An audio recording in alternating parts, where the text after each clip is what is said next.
What if I told you that one of the greatest gold discoveries in human history began not with a prospector's dream, but with an accident, a glint in the river that would ignite the fever of a nation and reshape the destiny of an entire continent? In the winter of 1848, a quiet carpenter named James W. Marshall was working on a sawmill for John Sutter, a Swiss immigrant hoping to build an agricultural empire in the wild lands of California, when something shining in the water caught his eye. It was small, cold, and brilliant gold. That moment, so ordinary yet so explosive, unleashed a force more powerful than any weapon or law. Within months, word of Marshall's discovery escaped into the world, whispered first in taverns and newspapers, then shouted across oceans. The world listened, and then it moved. By the year 1849, America found itself swept into a storm of human ambition. Men left their families, farmers abandoned their fields, and entire towns emptied overnight as they poured toward a place most had never seen, driven by a singular belief that in the rivers and hills of California lay the promise of instant fortune. They called it the gold rush. It wasn't merely a search for metal. It was a fever that rewired the human mind, that blurred the line between hope and greed, between destiny and destruction. Ships clogged the harbors of San Francisco, their masts jutting out like a forest of desperation, while wagon trains wound their way across deserts and mountains, filled with people willing to risk everything for a handful of glitter. The journey itself was an ordeal, weeks of starvation, sickness, and death. Cholera stalked the trails, bandits prowled the passes, and yet the dream burned brighter than fear. For many, California was no longer a place. It was an idea, a paradise, where fortune could be seized by bare hands and unbreakable will. When the first 49ers arrived, they found not gold-laden fields, but mud, chaos, and competition. Still, they dug.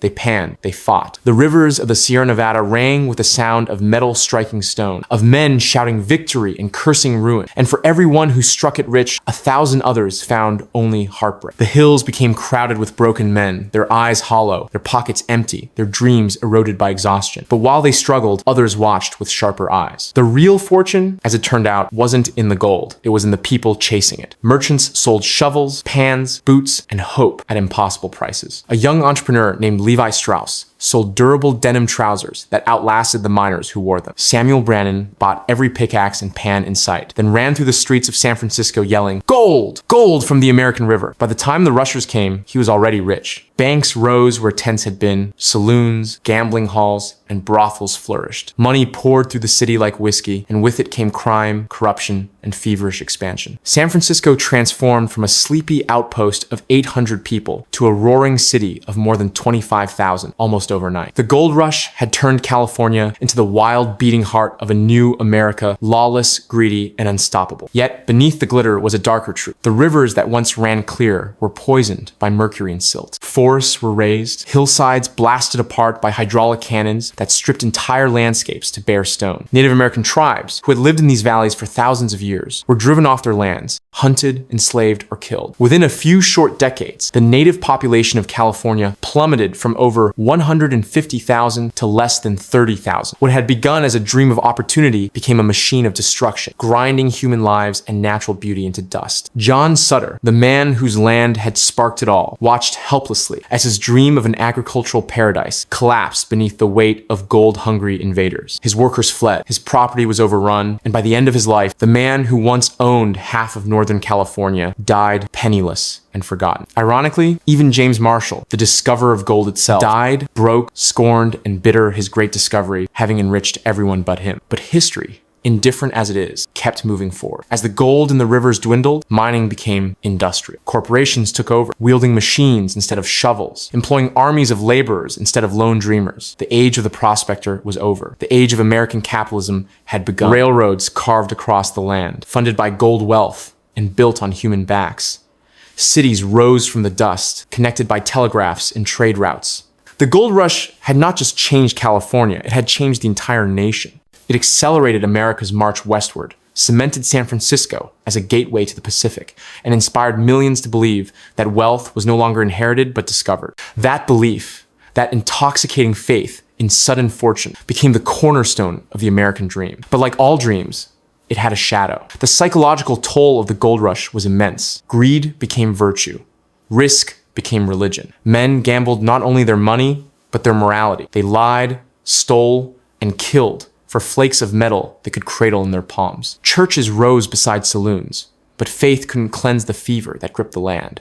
In diaries and letters, miners wrote of loneliness and despair. Some confessed that the true treasure they sought was not gold, but the redemption of returning home. Yet few did. The gold rush burned through lives the way fire burns through forests, leaving behind only ashes and echoes. And still, the idea of instant riches never died. It mutated, adapted, found new forms. In the decades that followed, America chased gold in railroads, in oil, in Wall Street stocks, in Silicon Valley startups. The pattern never changed. Discovery, frenzy, collapse. Each time, the players believed their rush was different, that this boom would last, that this fortune was real. But history, cruelly consistent, proved otherwise.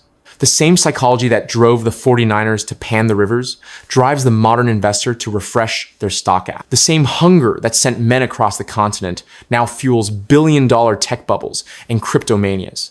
In 2021, as Bitcoin soared past $60,000, commentators called it digital gold, and millions rushed to stake their claim.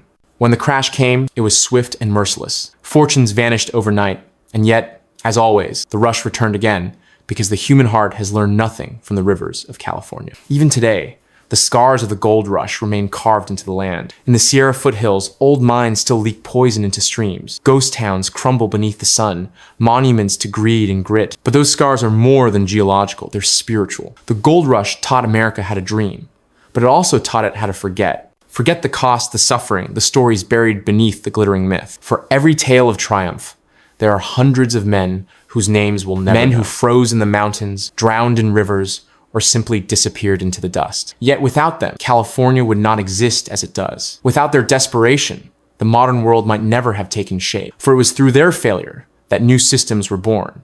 Levi Strauss and his blue jeans became global icons. Wells Fargo, created to transport gold securely, became a cornerstone of American banking. The Transcontinental Railroad, funded in part by the wealth of the gold rush, united a fractured nation. The fever had destroyed lives, but it had also forged infrastructure. Progress and pain walked hand in hand. And so, when we look back on the gold rush, we must see it not as a story of riches, but as a reflection of who we are, a mirror of our endless hunger for more. We like to think we've evolved, that our greed is tempered by wisdom, but the truth is we've only changed the tools, not the instincts. The gold rush lives on in our markets, our screens, our hearts. It whispers in the language of every entrepreneur who says, "This time it's different." It echoes in every crash that follows. It's in the influencer chasing fame, the trader chasing gains, the company chasing valuation. And though the gold has changed from metal to data, the madness remains the same. History is not a line, it's a loop.